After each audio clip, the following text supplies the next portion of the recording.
Hey, good afternoon, everyone. This is Vito here in the United States of America, here with my buddy Lucas over in the Good in Jolly evening. Old. Yeah, we're here with episode 3 of the Light Brigade podcast, where we make an attempt to review canonical writings that we consider to be canonical, at least, to see if we can get a little more light out of them. So Lucas, what are we gonna discuss today? So today we have the Grand Inquisitor, which is a sort of standalone story within the Brothers Karamazov by Fyodor Dostoevsky. I'm Yes. really nervous about saying that with like the right amount of Russian accent, but not too much that looks too hard. How do you think I did there? That's Okay. not bad. That's fine. Okay. Standard. And The Madman by Nietzsche, which is a short story. And I suppose um, the theme tying these together is not just religion, but perhaps the death of religion or um, people abandoning religion, perhaps, or misusing religion. Vito, how would you sum up the connection? Well, I think in I think there's a few different themes. I think one in Nietzsche's Friedrich Nietzsche's parable here. I would call it a parable. The Madman um, came from a book he wrote in 1880 called The Gay Science, which doesn't have the same connotation anymore. But Tough to say on YouTube these days. yeah, he wrote this in 1880. And I believe the theme of it is about what do we do the once we cut out the foundation of our moral concepts. What happens? What will we do? Right. So maybe we can start with this one then. So I would say the summary. It's very short. It just says in a city. In a university town in Germany, I suppose, and it says the madman uh, lit lit a torch, or he lit a lantern in the morning, and says, "I'm, where is God? Produce God." And well, there were a lot of intellectuals around, those who were atheists, and they said, "Where's God? Have you lost him? Has he gone on vacation? Where did he go?" Thus they And yelled and laughed. they yelled and laughed at him, and he says, "I know what happened. We killed him." How has what is greatest and most noble in all of history bled to death under our knives? He says something along the lines of how could we be great enough for such an act? Wouldn't we have to become like gods ourselves to be worthy of it? What festivals of atonement will we have to come up with, and et cetera, et cetera. Um, and I think the interesting part in that is that idea we must become like gods ourselves. Because to me, I think what he's getting at is, if he says, God is dead, and this has been parodied so many times. God is dead. I've heard a lot of religious people say, who don't know the meat of the argument, say, "Oh, God is dead. Well, Nietzsche's dead." Like, yeah, okay, but that wasn't what he was talking about. Yes, Nietzsche's dead, but Nietzsche took it Of seriously. course, He you was saying, bet. "What are we going to do? What are we going to do now? Where's our? There's no moral ballast anymore, right?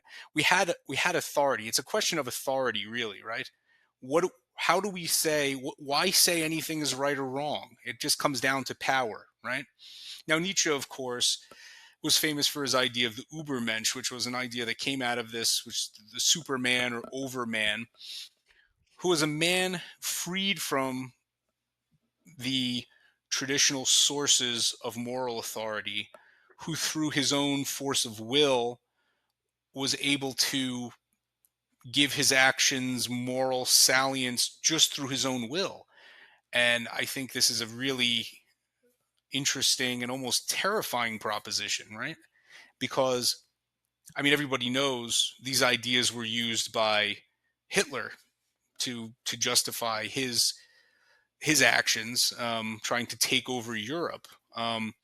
His idea of the Uberman, whose own power was the justification for his actions, right? Um, so I think Yeah. there's easily. bad consequences that can come from that. But at the same time, there is sense in what Nietzsche called in the Christian ethic a kind of a slave morality, because what he Hmm. says Christianity was saying, look, you're weak, you're poor, you have no power temporally. So what do you say? You look and you say, well, I don't want wealth. I don't want strength. Wealth and strength are immoral. I can't have it.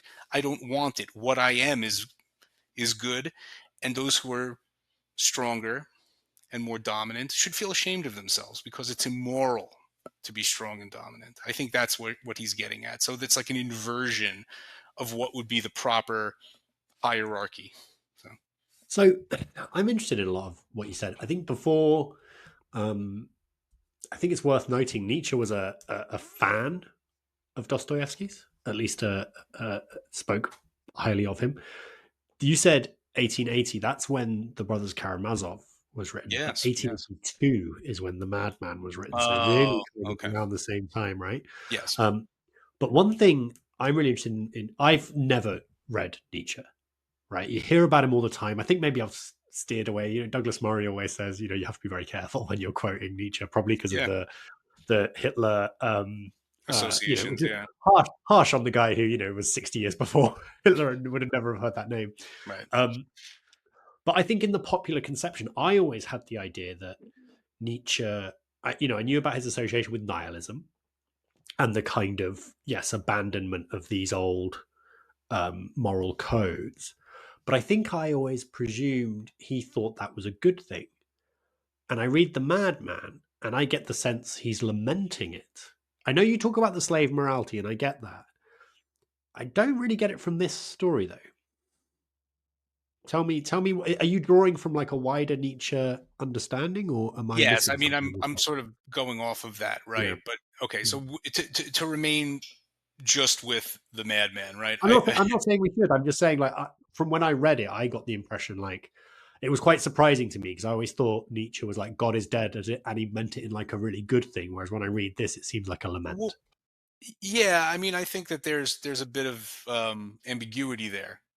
I don't Mm, think he thought the death of God was an unalloyed good. I think he saw it as very dangerous, right. right?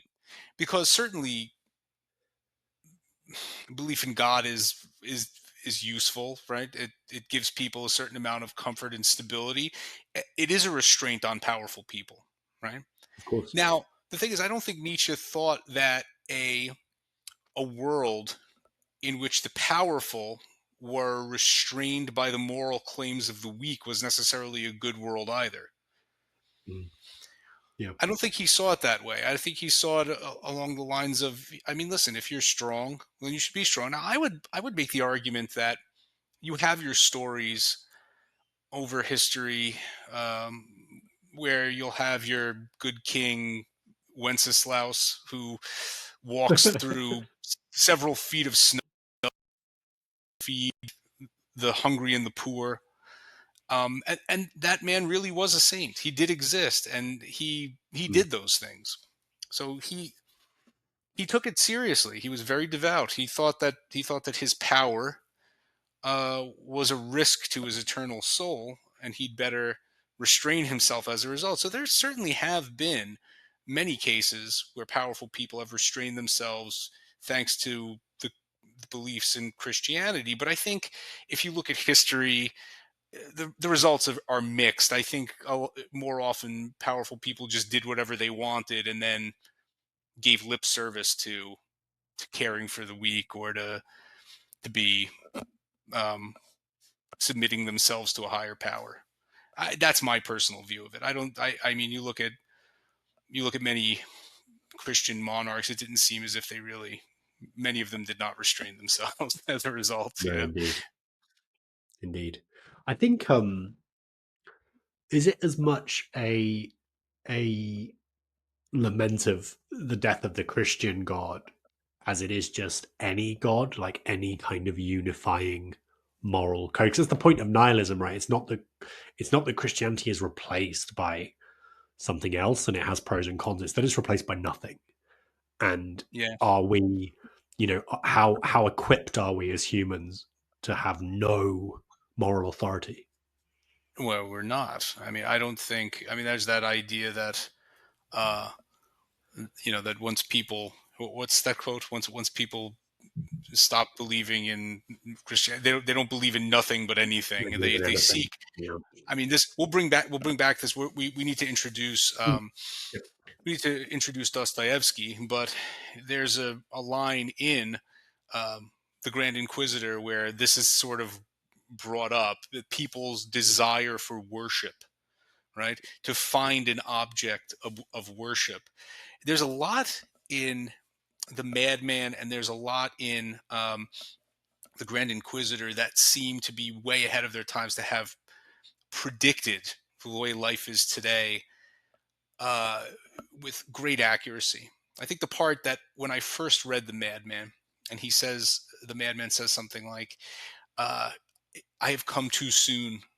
Um, I love that bit. you you standing around here have done this deed yourselves, but essentially the consequences of it are farther away from you than the Wait, light can of the I say what he farthest says? star." Yeah, yeah, He please says, read it. "I've come too early," he said then. "My time is not yet. This tremendous event is still on its way, still wandering. It has not yet reached the ears of men. Lightning and thunder will require time. The light of the stars require time. Deeds, though done, still require time to be seen and heard. This deed is still more distant from them than most distant stars, and yet they have done it themselves." Yeah. And I think when I read that the first time, my first thought was, Jesus Christ, because I think you can easily look at the events of the past decade and think that was when the death of God happened then, Hmm. and the check came due in the last couple Yeah. of years. This It's what so-called and it crisis of makes meaning, right? and it makes Nietzsche look incredibly prophetic. Because I Totally imagine prescient. if Yes. you're, yeah, exactly. Like we talk about the, religion having receded in our lifetimes. This is 140 years ago. This is before the Great War and before Yeah. the Second World War. I, and I love that idea, and that you can do these things in the moment, and it's not until later on that you see the consequences of them. These things do take a long time to come around. Yeah, and what is he really saying? I mean, what has killed God, right?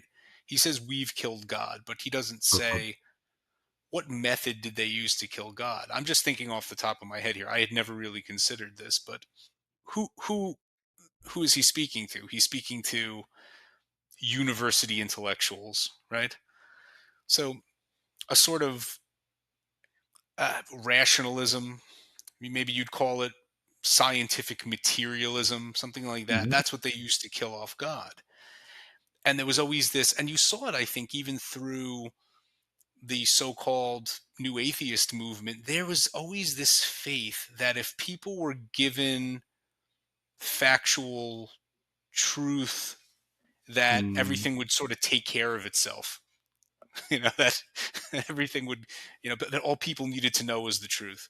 There was that idea like, yeah, your life is short and struggling, and when you die there's nothing afterwards, but that'll just make you appreciate what you have here more, so make the most of it and love everybody, and it just doesn't work that way.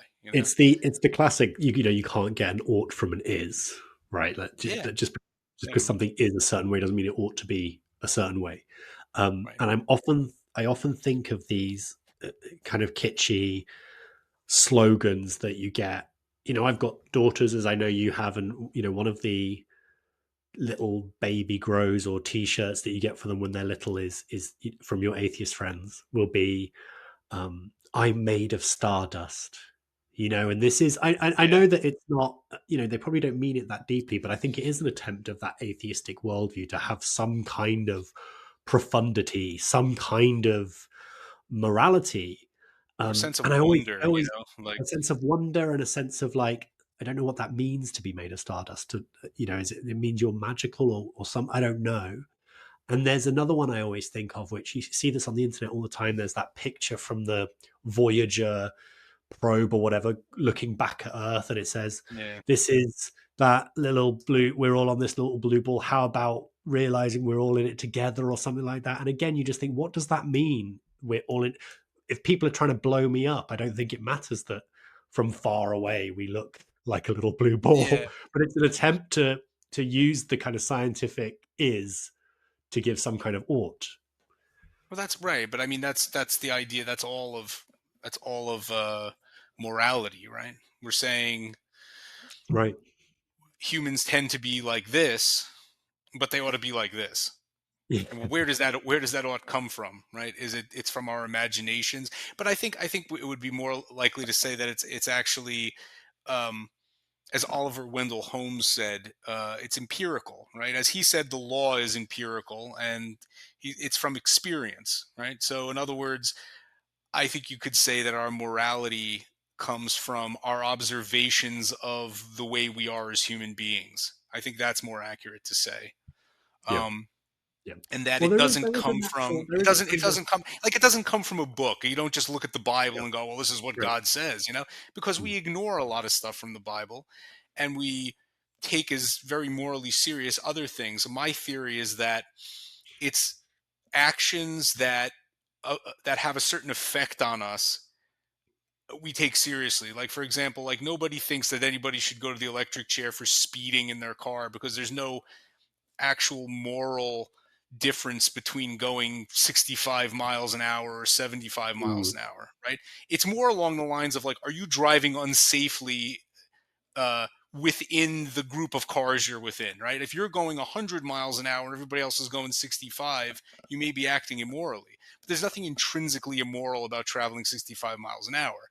But when it comes down to things like, rape, or a feeling of honor, that you want to get mm, revenge on someone if they were to sexually assault someone you loved, or mm, even with homosexuality. It's the fact that a lot of straight men are disgusted by the idea of it.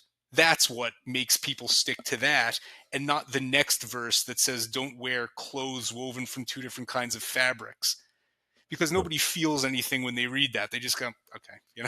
mm, mm, It's all about yeah. the feeling you get. I think that's where the moral impetus comes from. So, Perhaps, perhaps, but I think there's definitely a kind of uh, reasoning, right? So if you believe in, say, the biblical story, yeah, uh, Jesus was born of a virgin, you might then reason from that point virginity is a good thing. God likes that, yeah, right? So therefore, the is Jesus was born of a virgin, and the ought is women should be virgins as long as possible. Maybe. And maybe the atheistic one, like you get this a lot, don't you? We Sam Harris was a really good one. Remember that article he wrote about wood burning yeah. fires and how bad Right, they are right. for you and stuff. And he Yeah. said a lot of people will say it's natural. We've been doing it since caveman times. And I always liked his line in response was, It is also your birthright to be mauled by a bear when you're 9 years old, but that doesn't mean it's a good thing to happen." Yeah. I personally think, I mean, I just saw that David Starkey Pharos lecture, which you were at. You Mm. showed me that you were there. You were sitting on the side with your beer, Yeah. listening to David talk Looking about bold. renaissances. Yeah, look, there was a there was a blinding glare coming from your head. It's funny, isn't it? Because it's something that happens to you later in life, and I'm always quite Yeah. surprised at seeing myself. I'm like, "Oh, I'm bald." I Is that me? didn't realize. Yeah, I've forgotten. No, but you're listening to Starkey, right? Now Starkey's giving a speech about renaissances, and he says something I found pretty startling, right? He says that there's been a lot of talk, primarily from the historian Tom Holland, who wrote a great book called Dominion, which I read earlier last year. That makes the claim that most of our culture is based on Christianity. And he says, I don't agree with that. He says it's actually repeated uh, periods where we go back to the well and re-engage with the cultures of ancient Greece and Rome. Mhm. Yep. And these are the time periods where we have progress, and that's really what our culture is based on. The cultures of Greece and Rome, are not necessarily Christianity. I agree with that, but I think Holland is right. I think our moral intuitions are so Christian we don't even know them that Yeah, they're Christian anymore. I You know, agree. because when you read about what it was like in the ancient world, if you were a paterfamilias and your wife had a child and it was like a girl and you didn't want a girl, you could just chuck the baby off a cliff, Yeah. or leave it exposed in the forest. Um, you had the power as the paterfamilias to kill everyone in your immediate family if they did anything you didn't like, and there was no protection. Um, Mm. People just showed up at stadiums and watched people get torn apart by wild animals. And the idea is essentially, early Christianity introduced this totally foreign moral system. Men, respect your wife. Don't cheat on your wife constantly. Don't sexually victimize slaves. Don't sexually victimize Little peasants. boys. Yeah. What's that? Yeah, I mean, Don't don't or do little all these things. boys. Yeah. Right. Don't Mm. abuse your authority over other people. Mm. And these ideas gave these early Christians almost superpowers. They looked like Mm. supermen and women to other people. They sang while they were being torn apart by Ripped animals in the apart in by the lions and Colosseum. stuff. Yeah. Yeah. Yeah. So where did that? But now, obviously, the shine over the last 2,000 years has fallen off. That now this moral system doesn't really give us any necessary advantage. It's just we're Mm. used to it now. It's almost like Mm. it's a virus that had a great effect right at the beginning, and now we're kind Mm. of used to it. It's like the flu, right? Well, you could But argue that it was always tempered by other things. I mean, Christians still went off and fought the Crusades. Do you know what I mean? There's sure. not a ton in the Bible about beating Muslims out of the Holy Land, right? And maybe not to get too political, but compare and contrast that with immigration policy now, which you could say is deeply Christian in saying, God sees no Jew or Gentile, right? Like Yeah, the national identity is kind of missing yeah, from the biblical worldview, right? And so you could, I mean, there's an argument to be made that we've become more Christian in a lot of ways. yeah. I think you're right. I mean, I think this is a good way to kind of dovetail into um, Grand the Inquisitor. Grand Inquisitor, right? Because in a sense, that's the story of the Grand Inquisitor. The Grand Inquisitor. I'll give the quick rundown. The Please. Grand Inquisitor, within the in the text of the Brothers Karamazov, which is an 1880 novel by the Russian master Dostoevsky, one of the greatest writers in the Western canon. I think most would agree. Um, Absolutely. he tells the story. This is about the Karamazov family, but you have long and short of it is you have two brothers, Ivan and Alyosha. Alyosha is training to be a priest in the Orthodox Church, and his brother Ivan is a student, and Alyosha, obviously as a aspiring priest, is deeply has a deep faith in Christianity. His brother Ivan does not. So Ivan, they're speaking, and he says, "Look, I've come up with this sort of a poem, a parable, if you want, and it takes place in Spain in the 1500s during And the doesn't seem Inquisition." to be a poem at all, but No, it's not a whatever. poem at all, not at all, not Yeah. even not even remotely, right? So he prefaces it. He says uh, it's during one of the autos de fe. They're burning people at the stake. In one case, they just burned 100 heretics. This is happening in Seville, in southern Spain, and and essentially in the midst of all this, Jesus returns, and everyone recognizes that it's Jesus. People start People are suffering greatly, right? And they recognize it's him, and they fall down at his feet. A blind man is brought, and he makes the blind man see, and he passes the cathedral, and they're having a funeral for a small child, and the mother But she's falls down at his 17, feet and actually. said, "What's that?" He said, "It's She's like a six. 17. Really? They I thought it was originally like a say it as like 6-year-old a girl. small child, but then they say she's 17, which I thought was a Oh, bit I thought strange. she was Yeah. 6. I don't know, a Yeah. small child. A small They got it child wrong. is supposedly in a coffin, and the mother falls down at his feet, and he says, "Arise, maiden," and she gets up. She's alive again. So anyway, the Inquisitor comes by, the Grand Inquisitor, the head of the Inquisition, who's a bishop. He's 90 years old. He's shriveled and severe, and he immediately has Jesus arrested and brought to the palace and imprisoned. And then that night he shows up and he launches into what amounts to a soliloquy, right, at Jesus. Jesus is sitting there. He doesn't say anything. Walks in the Inquisitor and he says, "I know who you are." And he repeats several times, "Why have you returned to hinder us?" That's what he Yeah. keeps saying. Why have you He returned to says, hinder us?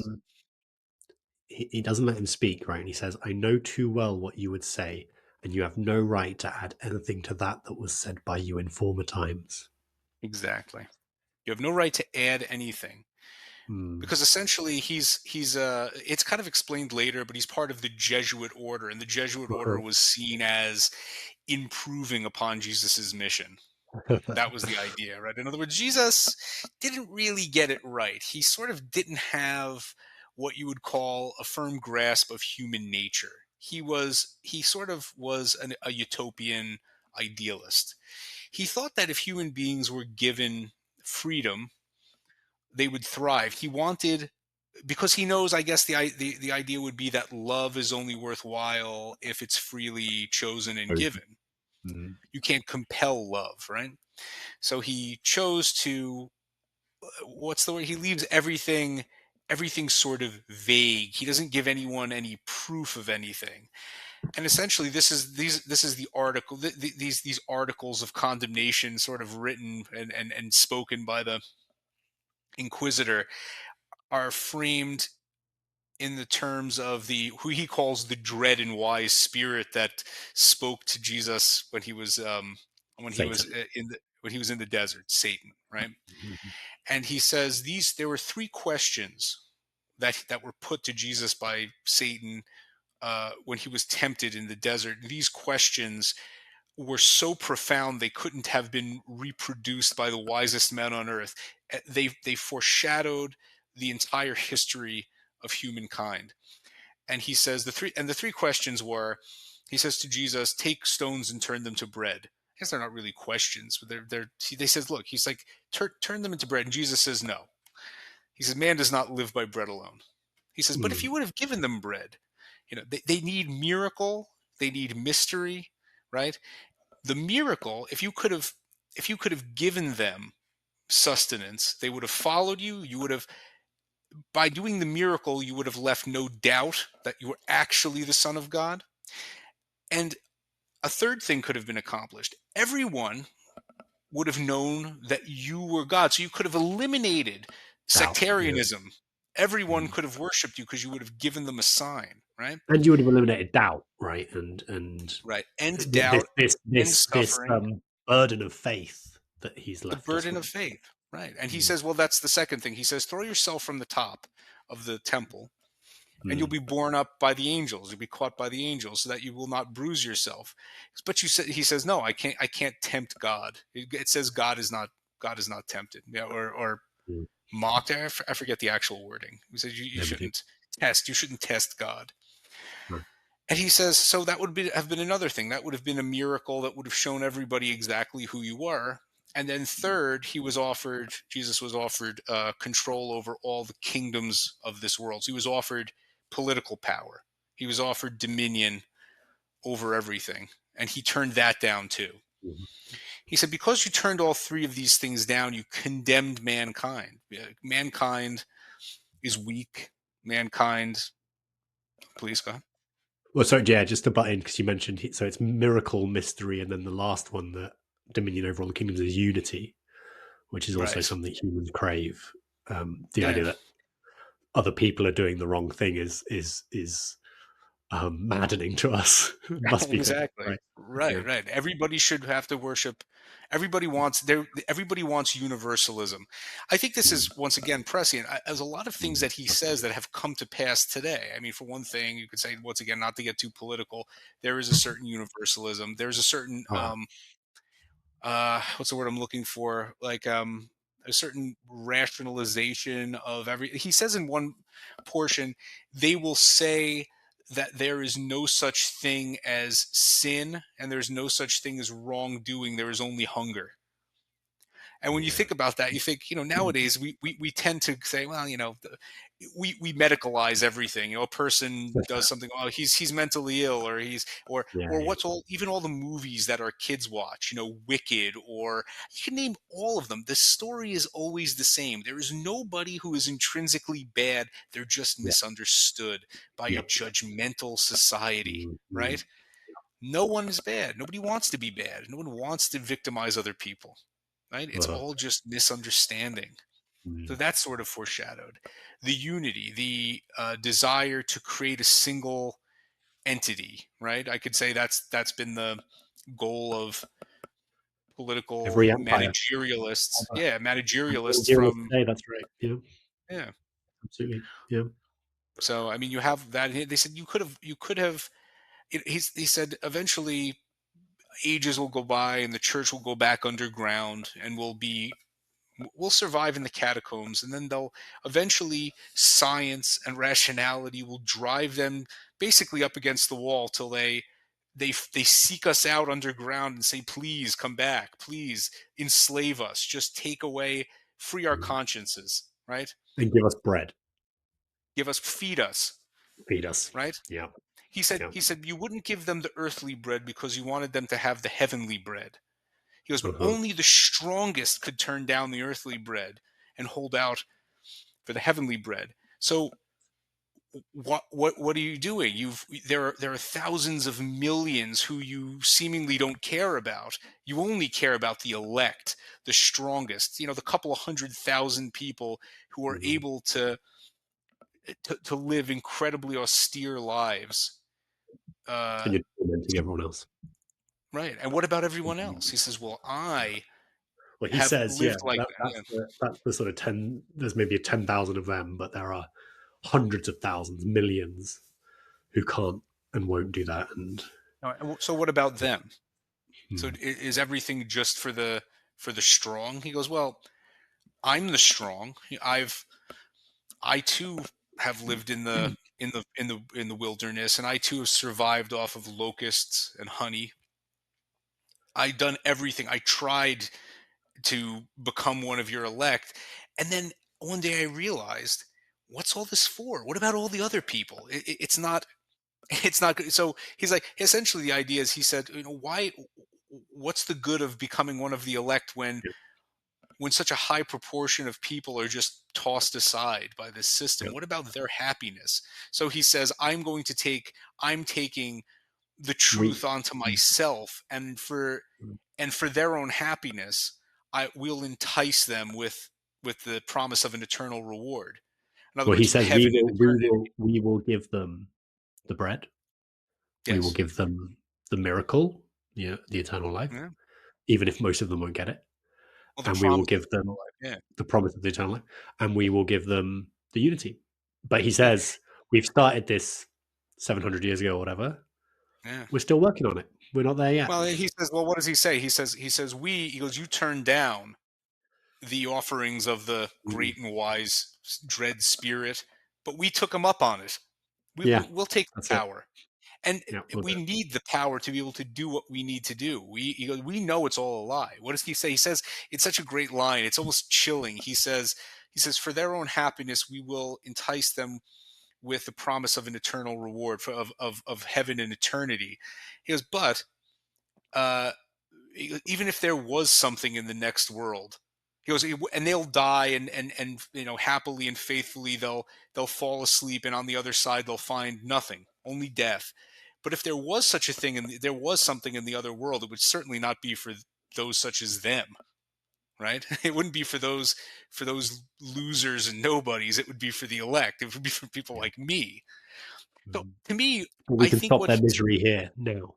yeah, I can stop their misery here now. He says, I take their sins upon myself. The elect 100,000 who lead them will be miserable for their happiness Mm, because we'll know the truth. mm, And at the end of everything, I'll allow them to sin. I'll allow them to keep their mistresses or not if they listen to us. I'll allow them to have children or not. I'll allow them to do this, that, and the other as thing. long as They'll they never confess have to worry as long as they yeah. confess to me. They'll keep nothing away from me because Mm, I will soothe their conscience. And then at mm, the end of time, I will stand in front of you and say, Judge me if you dare. They're innocent, right? So that's So, what he's said him. so you call that a soliloquy? I'm gonna go ahead and call it a rant. And Yes, it is a rant, right? all the time we're told, I forget the exact language, but Jesus is just stood there listening, not angry, not judgmental, but just almost loving. Maybe is that? I don't think that's quite what he says, but and then the Grand Inquisitor says, I will kill you. And he says, I'll kill you at the beginning, and he says, I'll kill you at the end. But in the end, he says, actually, I'm going to exile you. Just get out of here. Get out of these lands or Well, whatever. he says something strange. He says, all these people who love you right now, at a word from me, will heap up the embers on Yeah, the and burn pile I'll you. put around you to burn you. At a word from me, they love you now. All I have to do is command them. Yeah. That's the type of power that I have. That's the type of power that I need to have because I care about them. I care about their happiness, right? And Jesus And stands up and like kisses him, and the old man extraordinary. basically opens the door and just says, "Get out and never come He is. back." And he leaves. So he lets him And go. he's very interesting line, though, isn't it? 'Cause he says that that kiss, and it's a kiss on the mouth, and I have to be aware of different cultures and different times Yeah, yeah. because to me it's pretty weird. But he says that kiss will, I forget the language, but it will burn in his soul for the rest of his life, which I guess, he's 90, so it's not going to be much longer. Um, but he doesn't change his mind. Yeah, The like kiss from the kiss from it Jesus glows in his doesn't heart, but he doesn't. But I close mean, in his what heart. does it really mean, right? It has something to Mm. do with And it but has then something Vito, to do with sorry, actual love, before right? you talk about what it means, because I think is really interesting. I think it's then doubly interesting because we then go back, obviously, to the conversation between Alyoshev and Ivan, Yeah, and Alyoshev is very sad. I think 'cause he's a really good man, and he sees Ivan turning towards perhaps this nihilism, anti-god thing, and atheism. uh, Yeah, and he says something atheism. along the lines of he keeps telling him, Ivan keeps telling him, "Yeah, I want to live till I'm So 30, and then 30. I'm going to kill Yeah, myself." weird. And he says, "But don't worry, I promise you, no matter where I am, whether it be somewhere in Europe or even in America, I'll come and see you before I kill myself and see Mm. where you are, and I'll talk to you one more time." And they Um, obviously disagree on this issue, right? On Jesus and on religion. And Alyoshev kisses him. right. And he says, "You stole it from my He stole literally my poem." theft. Yeah, literary theft. Um, but again, But what does it I mean? think that But yeah. Alyosha understood what it meant. What did the kiss mean, right? What does it mean I think exactly? I think the kiss, in other words, I don't want to be corny, but does it mean love is the most important thing? well, it means there's love as a kind of a sacrificial love, and there's the love that, as opposed to the love the Inquisitor claims to have for humankind in aggregate. You know, Right. in other words, That's interesting. I'm willing to dominate these people for their own good. I view them as maggots. They're vermin as far as I'm concerned, but I love them and I want them to be happy. You know, and I'm going to kill you because you gave these idiots too much freedom, and all they want is to be slaves. They just want to not have to worry, not have to. They want all of their all moral questions to devolve to someone more powerful than them to answer. They want someone else to take responsibility for their sins. So I'll do that, right? There's But I know I deserve. If heaven exists, I deserve to go there, not them. And I'm there's a going to couple kill of you because you're going to damage. And Jesus stands up and says and kisses him. In other words, like, it's okay, okay, buddy, he, I get it. Yeah, like he sees you as yeah, you're suffering, you're he having sees problems. he sees his suffering. I Mm, think that's what it is because the Inquisitor pretends to see the suffering of other people. mm.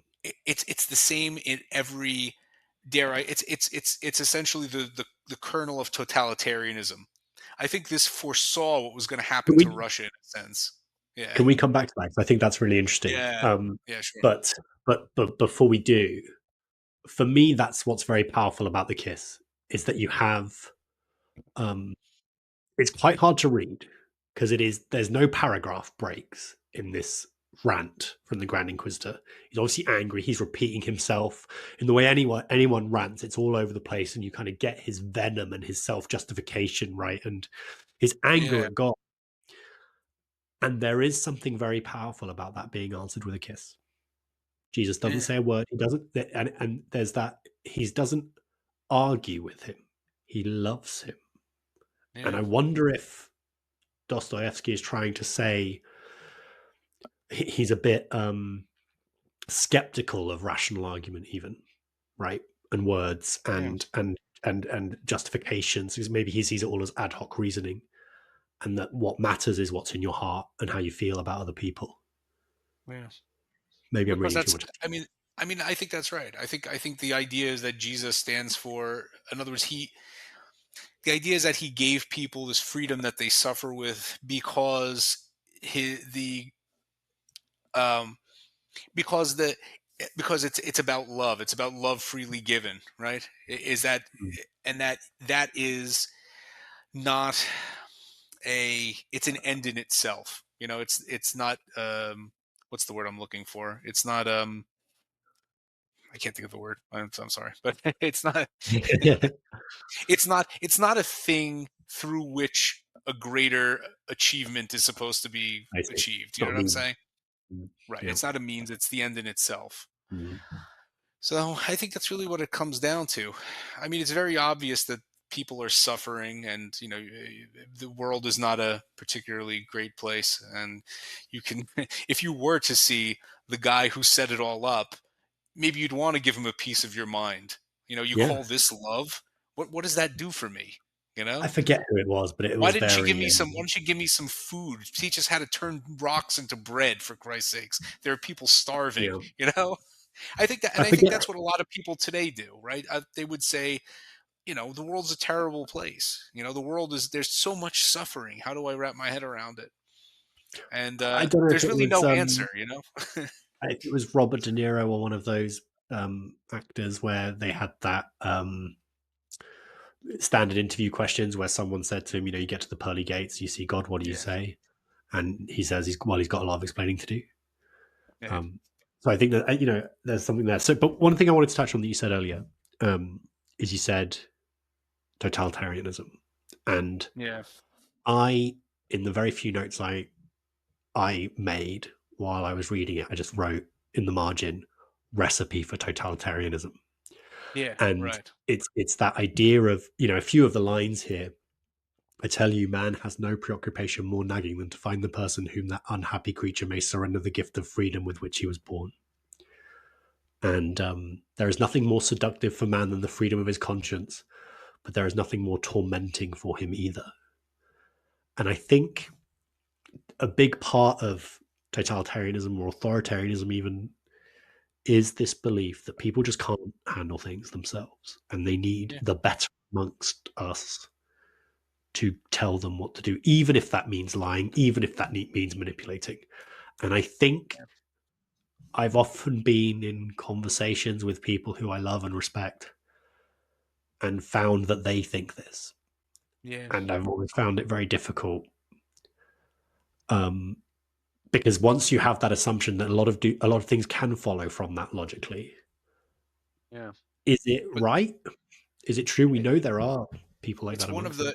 it's one of the oldest fantasies, right?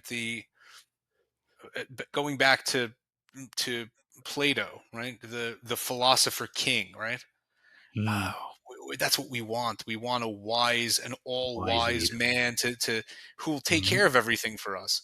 That's That's right. that's a very. I mean, you see it today in politics. People want to, Absolutely. this guy is going to take care of everything for us. Uh-huh. And when that guy gets into office, you know who I'm hinting at, someone who's going to take office tomorrow. I admit, a lot of people I know just go, finally, now I It'll don't be have sorted to out. worry anymore. Mhm.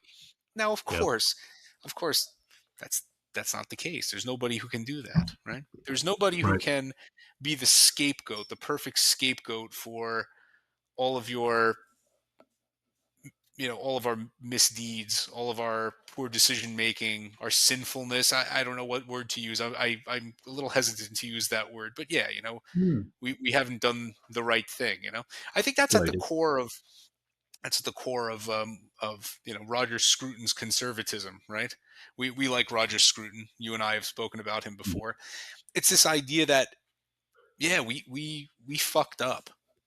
We allowed what was good to escape, right? We didn't value it enough, but we could get it back. If we're penitent and we mend our Mm. ways, we could get it back. Not the way it was before, but in a new form. But what's Mm. good can return, and that's kind of the romantic. They say the romantic heart of conservatism. At least Roger Scruton's conservatism, which I think is it's a very attractive view, right? Um, This was similar from, I mean, going back to the madman, that sense that you don't really realize what something's doing until it's gone. yeah, Chesterton's fence, the right. famous, you walk through a field, and if you see a fence there, you don't know what it does. The instinct is to take it down, but Chesterton's view would be, unless you can tell me what it does, you can't take it down because you don't know what it's Yeah, doing. And there is definitely something about, we're very keen, aren't we, to cast away the old. Anything that seems like it's being done just because it's always been done, we now view very suspiciously. But I yeah, think we are not fully appreciating all the load bearing that thing, that concept, or that institution, or whatever it is doing. Um, and I guess my question for you on this is, I think maybe the basic reading of this is that Dostoevsky is criticizing Christianity, or is he criticizing the Catholic Church, or both? What do you think? I mean, I know Dostoevsky was a religious man, wasn't he? yeah. He was. Yeah.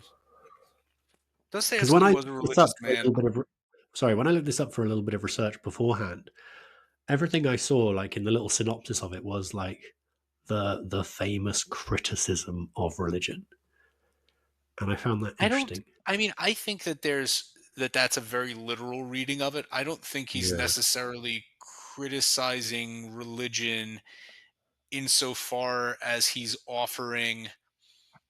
Uh, I think he's setting up a sort of a a dialectic where all of the standard objections, all the Mm. anger against religion, against the narrative, right, of religion, you have this you have the problem of evil, right? You have the fact that there's inexplainable suffering in the world, right? You have your little girl dies and your guy's blind and everybody's just got some problem with them. And you say, why Mm. is this?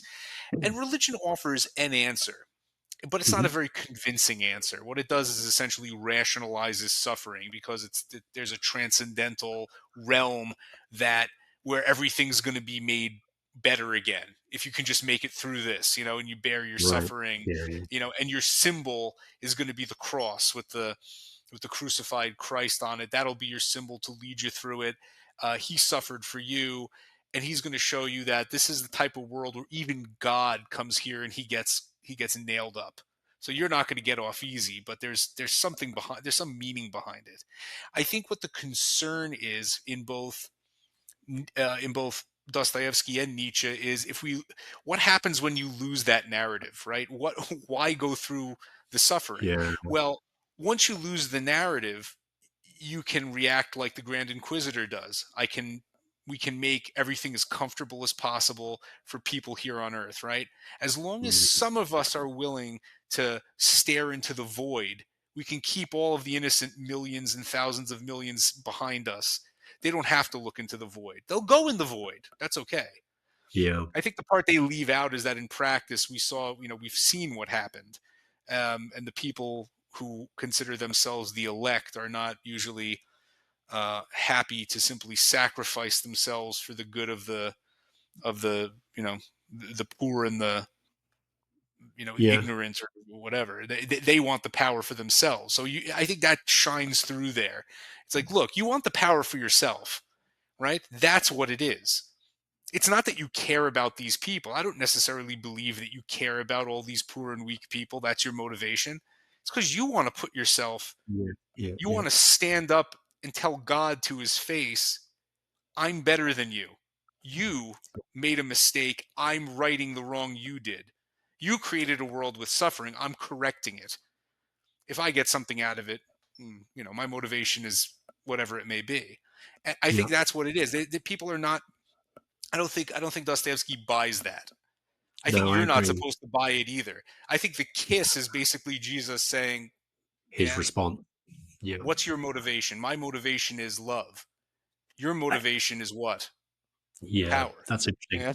Yeah, yeah, I think what I love about Dostoevsky though, and this is present in Notes on the Underground and Crime and Punishment too, and I think is so lacking from anything modern produced in film and novels and anything, is what I've seen people online refer to as the political Turing test.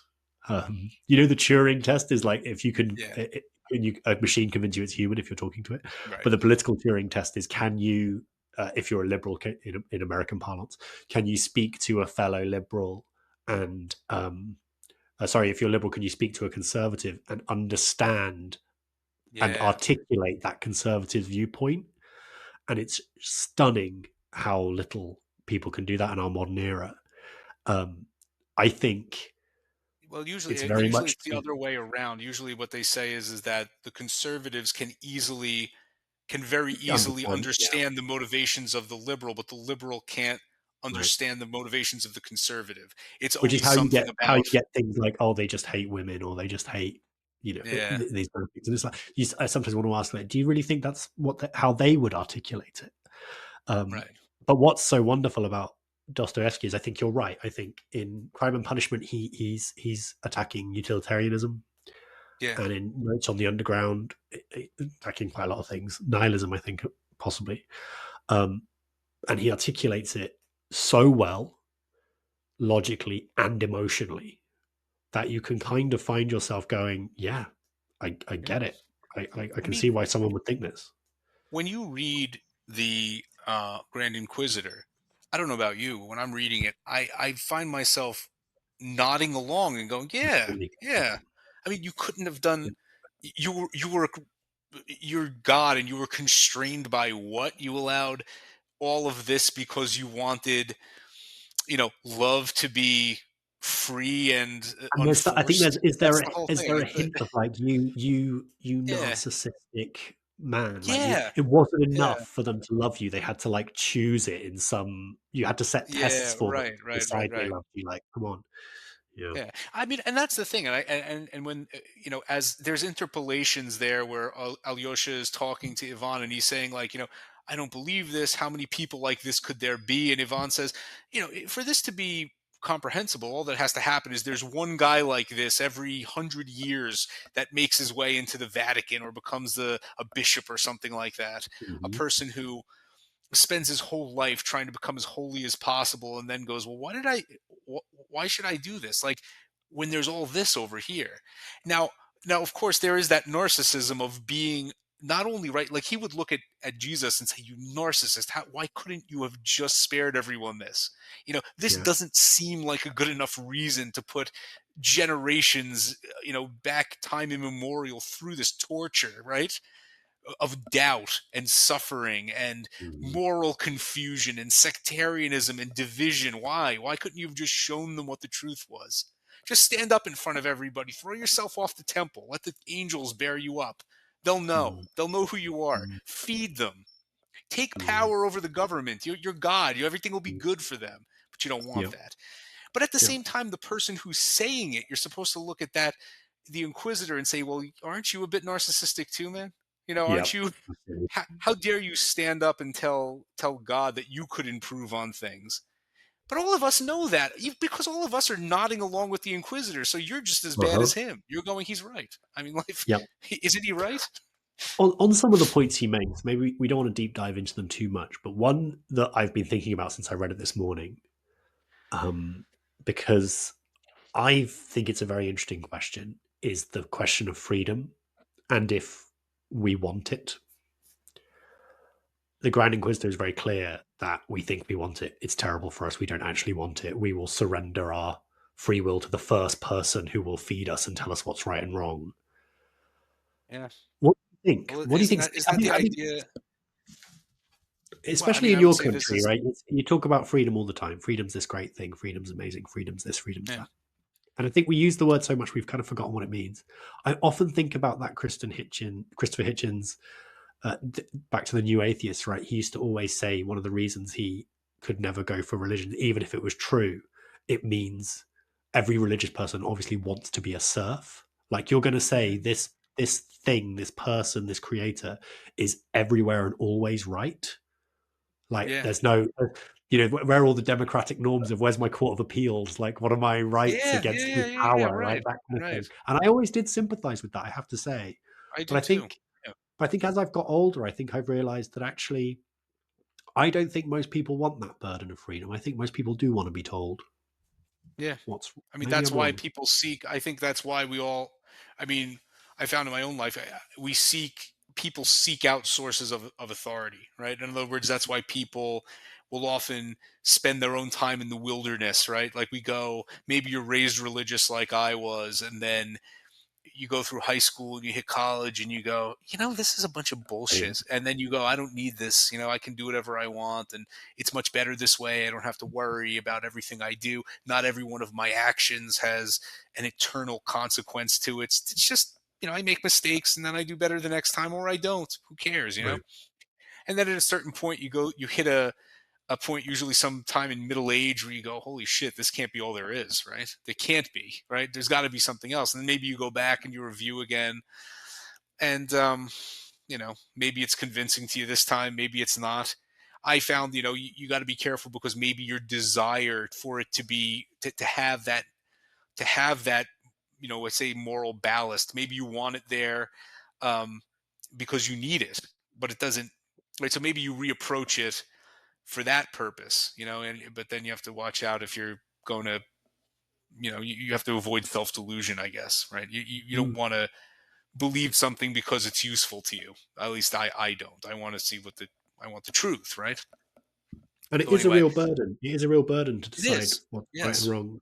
Because we want, And right, because and that's Nietzsche's Ubermensch, right? The you have to become Ubermensch a is god. the person, right? You'd have to become a god. I always say the Ubermensch doesn't exist. There's no human being who, it would be the man who is the judge at his own trial. Mm. It doesn't make any sense. Who could rise to that? And it'd be and really that's the idea of God. That's the idea that kind of even it makes the idea of God itself. That you have the Euthyphro dilemma. Is there a moral standard? The Euthyphro dilemma is what's good because God just happens to like that better than the other thing, or is Mm. God actually does God have to follow a moral standard that's outside him, Very right? interesting. Yeah. So even if that's the same question, right? Is Mm. God the generator? Is God the Ubermensch? Because then you think somebody has to be, right? Somebody has to be that, or maybe not. I mean, people seem to be very troubled over this idea that there is no objective morality. There's a lot of religious thinkers. I watched this debate. It was Sam Harris and Doug Wilson, who's this Protestant pastor from Idaho Mm. who he did some stuff with Christopher Hitchens as well back in the day. And he responded to Sam Harris's letter to a Christian nation back in the 2000s, maybe 2006, with basically that argument. He seems to be bothered so much by this idea that there is no objective standard of morality. If we don't have God, if we don't believe in the Bible, it's morality is just a matter of your opinion or the opinion of society or something like that, but there's no real meat to it. It's relative, and you get to moral relativity, and so that's bad, right?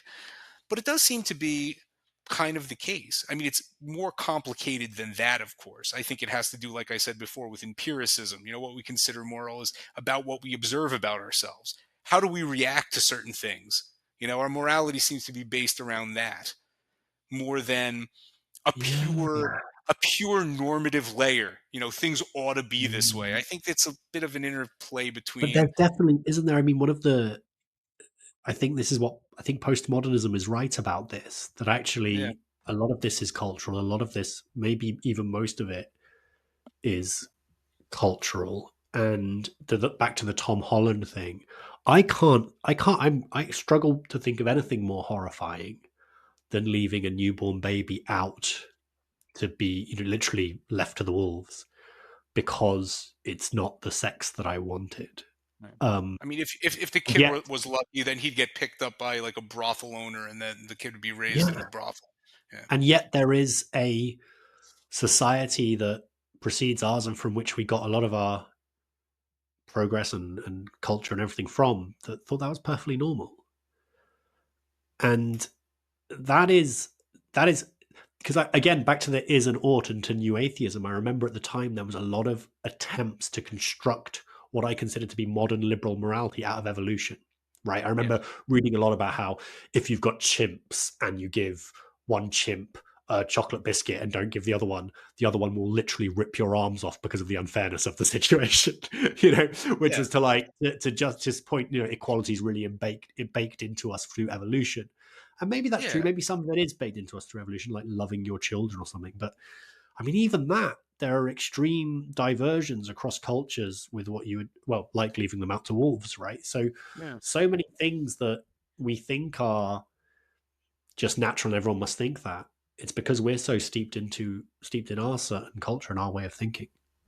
Yeah. I remember when Sam Harris released that book, The Moral Landscape, which was his attempt at this very thing to overcome, I guess, what you referred to as the is ought gap, right? Can you Human derive an is flourishing. from an ought? And he says, well, he says, at the very, in generally, and he's right in some of it, but it doesn't make the case. In Yeah, other words, yeah, he says, just because we don't have a soup to nuts concept of what health means. We know the difference between good health and bad health, right? right. And we know Yeah, good health is good.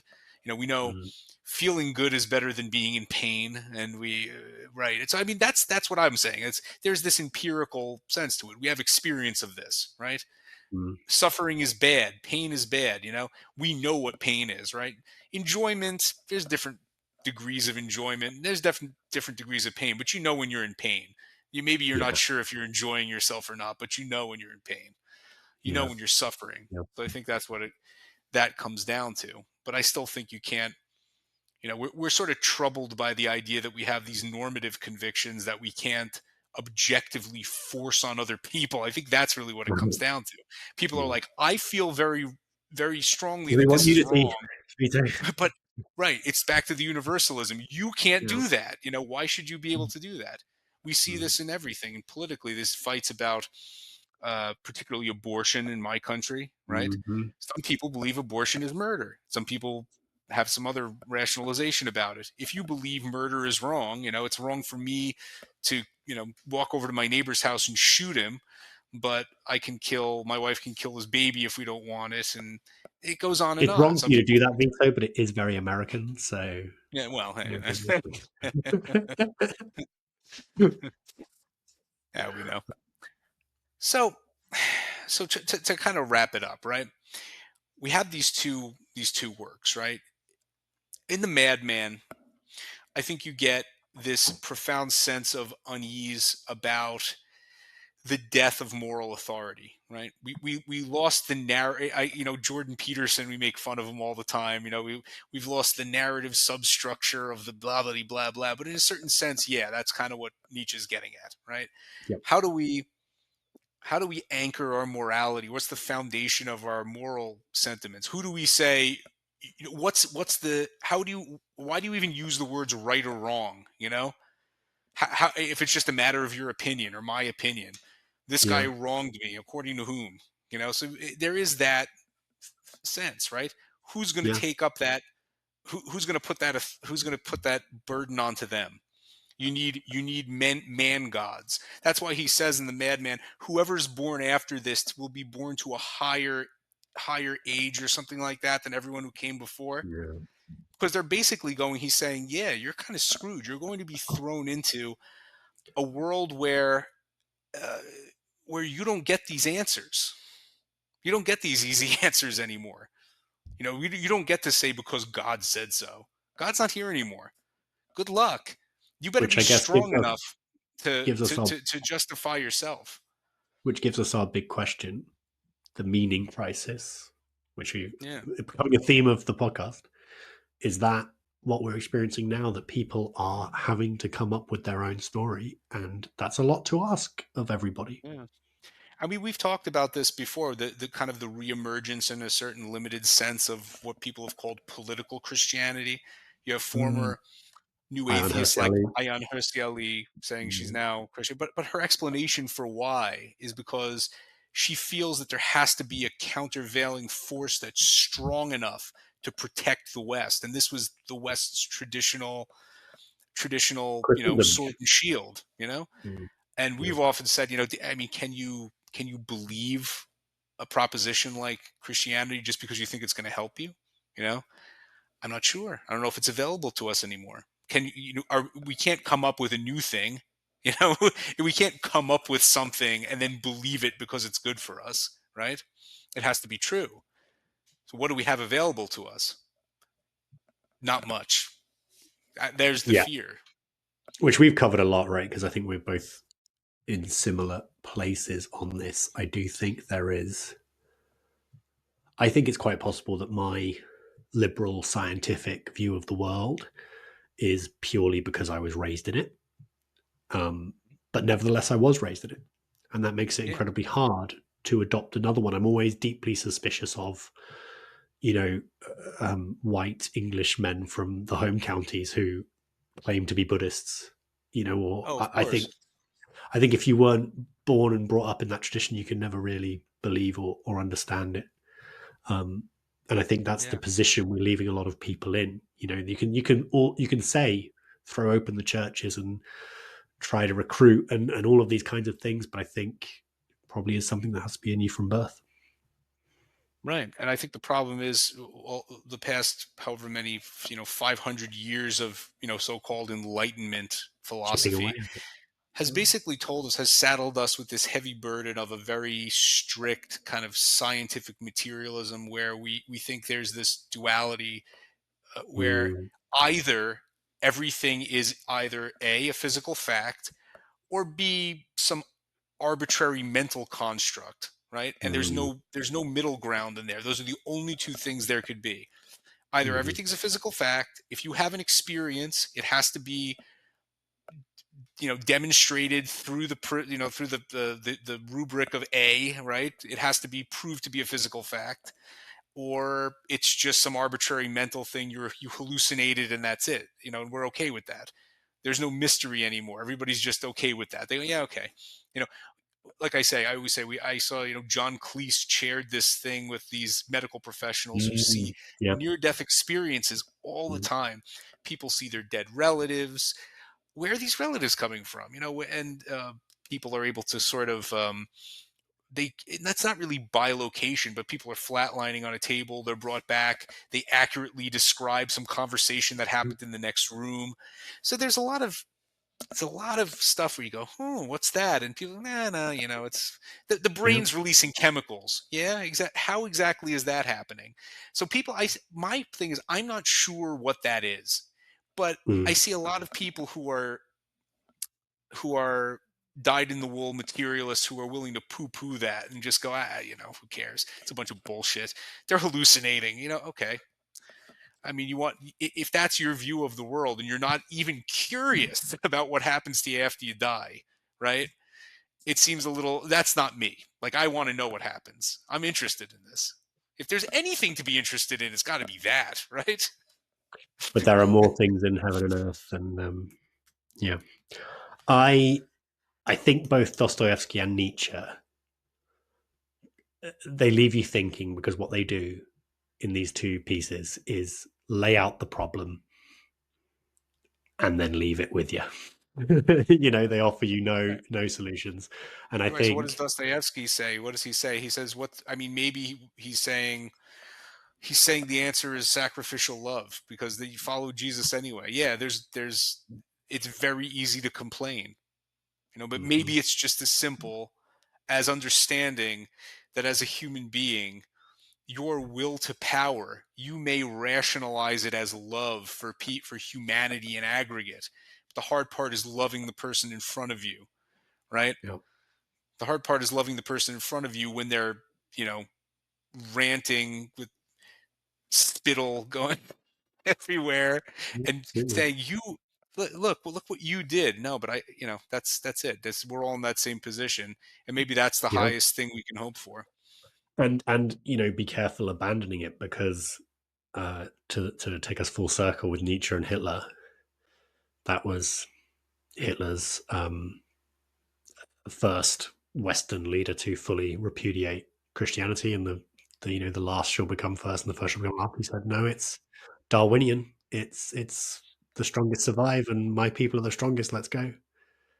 Yeah, yeah, and that's the way it had always been, and Hmm. I think we got to live through a certain period where uh, that just became something so foreign that we never thought that it could go away. It could never be different, right?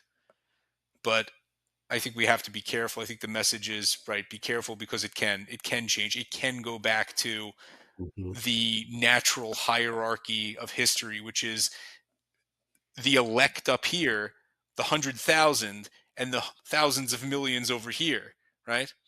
And they're going to Yeah, sit up here and say, I'm sitting on top of you for your own good because I love you. for your And own good. right. All right. Well, I Awesome. think that's it. Thank you, Lucas. It was a Thank you.